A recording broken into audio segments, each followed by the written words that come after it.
Hello everyone and welcome to Love Padel. Today we have a special episode with a special guest that I wanted to interview from the first moment that Love Padel was established. Her name is Andi and she is the founder of Six Love Sports, the community of women here in Florida, and now finding out that much more than Florida. All over the US and all over the world, this lady been traveling and creating amazing community for women, now for men.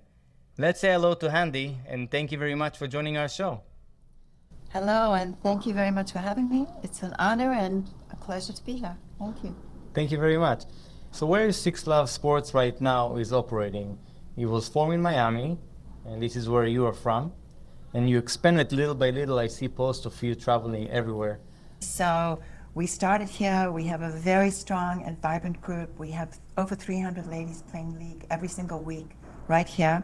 But I've expanded in New York, San Francisco, San Diego, Houston, Texas, Austin, Texas coming on board soon, Washington, D.C. area, so the whole DMV area. We have a launch there on May 2nd.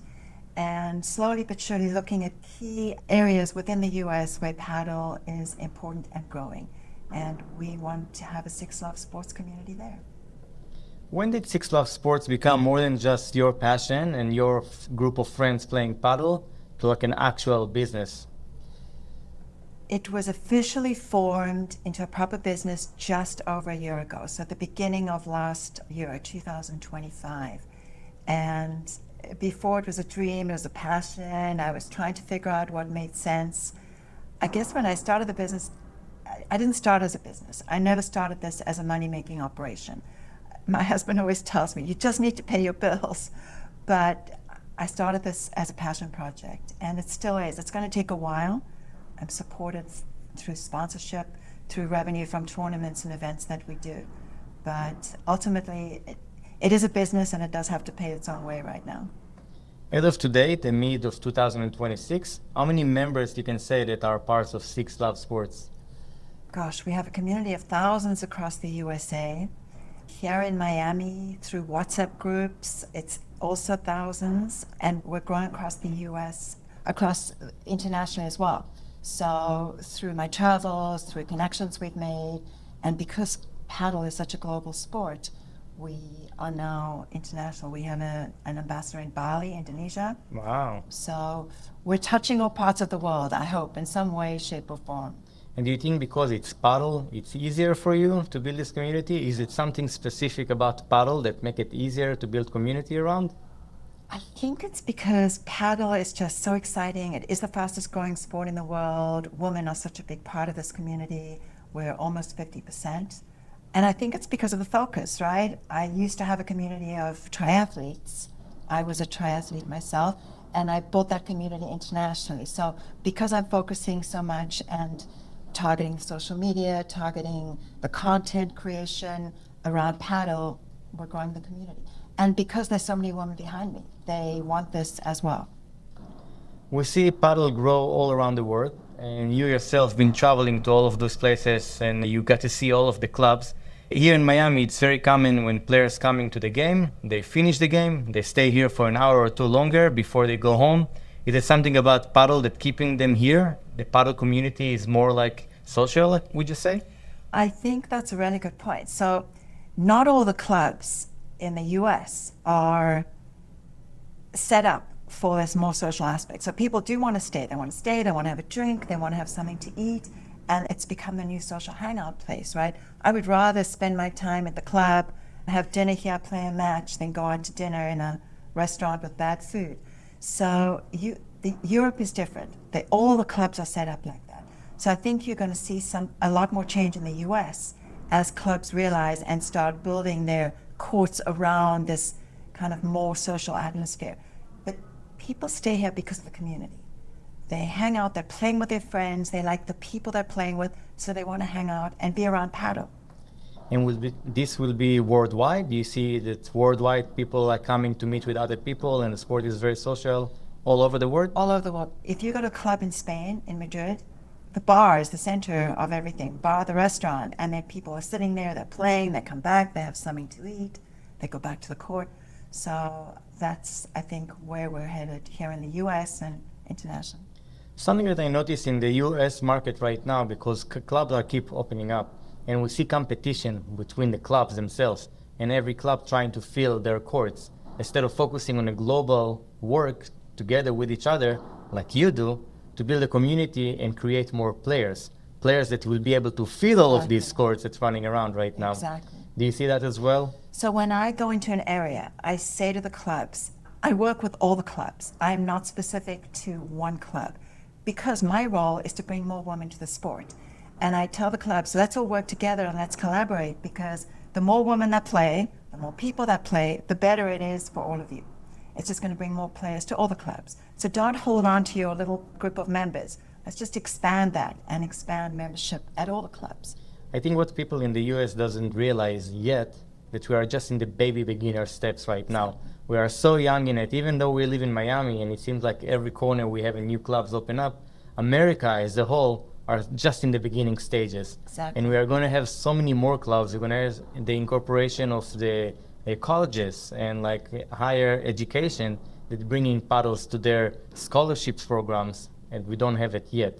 So as soon as we have bigger collaboration between clubs nationwide, like the National Paddle League that we are seeing happening and taking place, your activities that crossing the border of Miami and South Florida, so that's going to be a key of making this sport even more successful.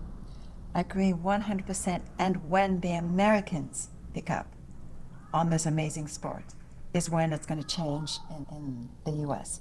So you have things like Top Golf, where, you know, they're going to parties and nobody's very good, but they're starting and they're getting into a game-based golf format. When we have that kind of thing with paddle, where they're coming and just playing social office parties or events, so corporate events at clubs, as that picks up and middle America gets onto the court, paddle in the US is just going to skyrocket. Do we feel like sport bars soon going to play the matches, the PPL on the big screens? Won't that be great? When you can walk in somewhere, in the airport in like Madrid, Yeah. in the airport lounge, you'll see paddle being played. Here it's you never see paddle anywhere. So something that I see odd, the PPL just happened in Miami 2 weeks ago, and there was no broadcasting, like a playing, showing parties of the game, let alone that the audience in the PPL was pretty empty during the week, except of the semifinal and the finals. Weekend. The people weren't there coming to watch the games. You're talking about Premier Paddle. Premier Paddle. Premier Paddle, Yes. So it was great publicity. Everyone in the paddle world knew that it's happening. Everyone in Miami knew that it's happening. But at the end of the day, when we came in the evening to our own social clubs, we didn't see it on the big screen, even not in our own clubs. Do you think that things will change once the American people will pick it up? Or you think it's so. in the power of the clubs themselves to raise the gloves and start doing it more social events? I think it's the communities that are going to start asking for it. So the players are actually going to start looking for it and asking and expecting it. So I do think it's going to change. What role does women play in this paddle world right now? In my opinion, women are the most important asset at any club. And any club should be focusing on their females, because women change the sport. Number one, when women start to play, they bring their kids, they bring their husbands, and they bring their friends. And that changes the face of a club. So again, in my opinion, every club should be focusing on programming for women, leagues, bringing their women in to fill the courts in the mornings. A lot of women, the kids are at school and they go to yoga. Now instead of yoga, you can do a yoga class, but then you can come and play paddle and meet an entire group of friends where you're actually socializing on the courts. So I think it's so important. Globally, we see more kind of events around the paddle community that involve the yoga, the Pilates, the DJ playing outside a great party, and then we are playing. Why it's not happening yet in America? It is.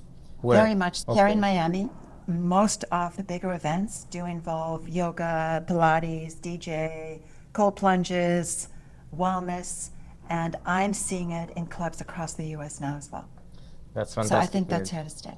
That's the goal of us, to bring it even more and make it more available for people, especially when we have big communities of people that following, people that want to see what we are doing next, to meet face to face with these people in a fun environment and play paddle. It's amazing. It's a win. For us as the players, for the artists that will come and do their art, and for the clubs that we are hosting us and we enjoy to play. Do you see paddle as sport or as a lifestyle way of living? I see it as both. Okay. For me, anything that combines my passion, and for me, my passion is always related to sport. I need to be active, working out, running, getting my heart rate up, and I think it's such an important way for anti-aging, stay active and healthy for as long as we possibly can. But at the same time, I used to be a triathlete. It's very lonely being on your bike for 7 hours by yourself, and you cannot really speak to the person on the bike next to you because a lot of the time you're behind them or in front of them. So for me, paddle really is a way of combining both. It's this very social interaction, but I have to be physically fit, physically strong, and training to play at the level that I want to play. In a lot of places, when people going out to hang out and meet with people, they're hoping to meet the other sex. They want to meet their girlfriends over there, their future wives over there. Is this happening in paddle yet? Do you see it? I think it's definitely happening here. I'm surprised there haven't been any paddle dating apps yet. We're working on it. Okay, We're working on good. it. I think it's important because I've spoken to a lot of people who say, paddle's my life now. I need to find somebody or meet somebody that plays paddle. And they go to different clubs and events. So I happen to have a wonderful husband. I'm not single looking to meet somebody. But if I were, I would want to find somebody who's a very good paddle player and who shares the same passion for me. One of the challenges I have, my husband's at a different level. He doesn't love it as much as me, and I'm trying to get him to improve his game so we can play some more. I really hope that you will be able to achieve it, because the way that you're training, I saw you are like getting faster, so you have a long way to catch up and to dedicate his life into paddle before he can reach your level. Won't happen. What are we missing right now in the paddle scene in America? Because around the world, paddle is expanding and they keep exploding. In Israel right now, we have clubs opening every other corner. The Emirates, Dubai, and Abu Dhabi, they have clubs that are like top level right now. Miami is the capital of the US, and we have the most amount of courts right here. But still, it's feel like we are missing something. There are many hours during the day that all of the clubs are stand still. Why? I think it's still because the US has to catch up. And it's not in terms of the clubs. I mean, we need to keep building more clubs. We're going to have more courts. By the end of this year, I think the number of courts will have exploded, and next year as well. But I still think there's more education that needs to happen and more exposure around paddle. So very slowly, I see 2026 being the year where the US market is like opening their eyes. They're seeing this. They're seeing their friends start to play. The tennis players have taken note. I think that 2027 is going to be the year where the US skyrockets. And suddenly the clubs are going to be sitting there saying, we cannot cope. Of course, in Miami, we do have the problem with weather, and other parts of the world too. Sure. So indoor clubs, I think, are a big thing. They're all over the UK. Most of the UK clubs are indoor, and that is a big factor. From traveling around the world and playing in many different courts, do you see anything that the US market actually doing? Oh, so much. Oh, yes. In what areas? So much. Customer service, the beauty of the club, the new clubs. We have the opportunity here to create clubs from the ground up because we're starting from scratch.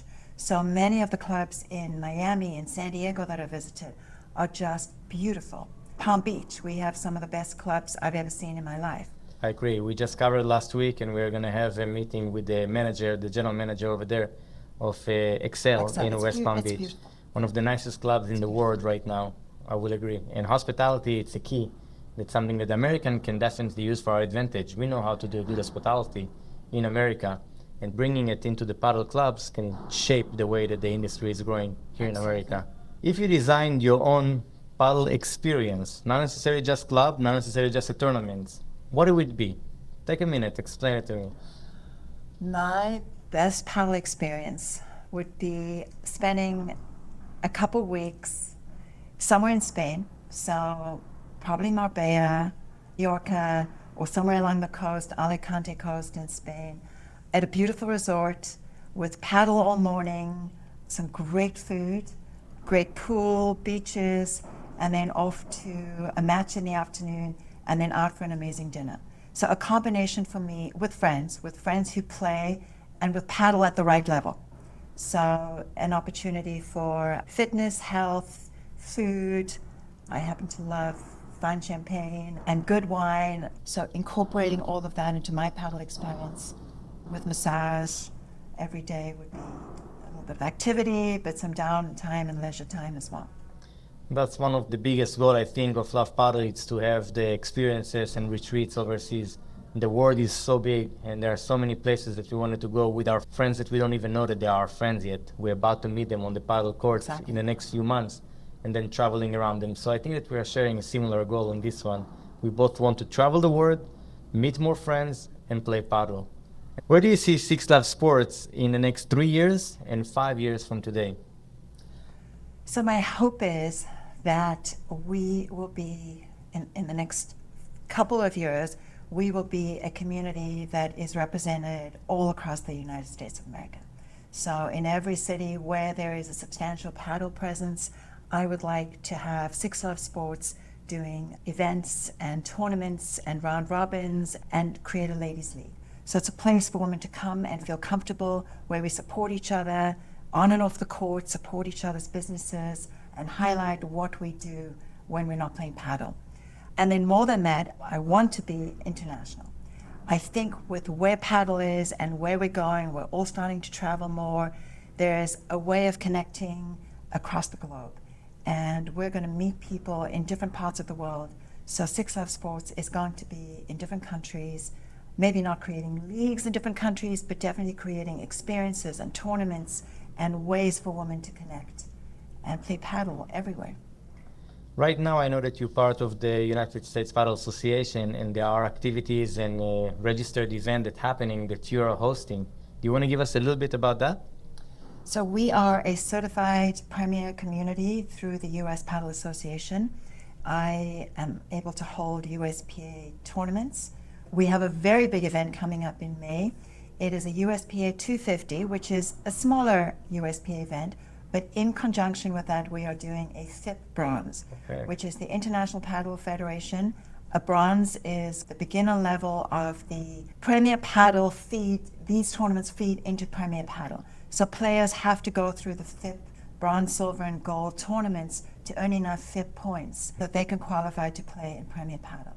So the event we're hosting on May 12th through the 17th at Urban Paddle right here in Miami will bring some of the most up-and-coming players in the world who will one day be in Premier Paddle, maybe in the top 10 in the world. So we already have few players that are told me that they're going to come, and we made sure that we're locking them on the schedule. And we have more and more players that are growing out of this Miami market right now. What we see right now, it's more English native speakers becoming a great paddle players. What do we miss yet in Miami? It's English speaker coaching. And I think that's going to be also helping us with the growth of creating better players here in Miami. Once the language barrier will be set aside, more people will be able to experience paddle and become better paddle players. Do you agree? I think you raise a very good point. One of the things I see at many of the clubs is you walk in there and most people speak Spanish. And I keep saying to them, if you want this to become an American thing, you have to have English speakers at the front desk and the coaching. A lot of my coaching is done through Google Translate. We have to use the phone because the coaches speak Spanish. So I think that's very important for the growth of paddle in the US. So Six Love Sports, focusing at this point about women. Men is about to kick in right now at the end of April here in Miami, April 27th, if I'm not mistaken, the league starts. And if people want to register to the league, what do they have to do? They can reach out on Instagram at Six Love Sports and contact me. I answer all the messages on social media. So yes, we're launching a men's league right here in North Miami. We have space on some of our teams, so it's very exciting. And what does that mean, these leagues? When men right now register, let's say if I would like to register, I'm contacting you. I'm going to send you a message right after this show on social media, so you'll be able to send me the links. And then on the 27th, what will happen? So the league runs for 7 weeks. It's going to be on a Monday night, and it runs at clubs in North Miami. So Platinum, Paddle, and Ultra. We have 4 teams. Players get allocated to a team. There's a captain in each team. And each week, the captain puts together the lineup. There's a roster of the team, whoever can play that week. Captain decides, puts his best roster forward or his best lineup forward. and we play a match every week. And after 6 weeks, we see who's in the lead. The top 2 teams play in the finals, and the 3rd and 4th teams play for 3rd and 4th place. Do I have to come with my own partner, or is the captain going to be assigned me a Every different? week you will get assigned, the captain will put his lineup together and have you with a partner. If you have a preferred partner, of course your captain should know, and he'll do his best to accommodate. So sign me up for this one, for sure. Thank Definitely you. going to be. And my last question will be, when are we going to play together against other couples? Anytime. Anytime. Yes, let's set it up. And when are we going to take it to the next level and have this as an actual things, like the women league, the men league, and now we Mixed. have the mixed co-ed league. It's something I'm working on as well. I get asked many times, what about a mixed league? Let's work on it. For me, it's how many hours are in the day. My day starts at 5 a.m. So yes, I'm very happy to start a mixed league as well. I think it's important. So whatever Love Paddle can help you in making it happen, we are here for you. It was a pleasure meeting you. It was a pleasure talking with you. It is always a pleasure seeing you playing on the courts and doing your thing with your girls and by yourself and practicing with the top trainers right now that we have in America and beyond. So I appreciate it. Keep doing what you're doing. You're doing an amazing job. You're not trying to do anything. You're doing it, and I think that you are faster than anyone else that I see in this world of paddle right now, building communities. So thank you very much, Andi. Thank you for having me. It was honor. a pleasure. Thank you. This was Love Paddle for today. We're really enjoying having this type of guests in our show. We're here to talk about more than just what's happening in the game and if Galan and Chingoto is going to win the next match. We're here to talk about what's the future of these sports and how it's going to be expanded here in America and worldwide. So until the next time, I'm Alon Bar, and I'll see you next.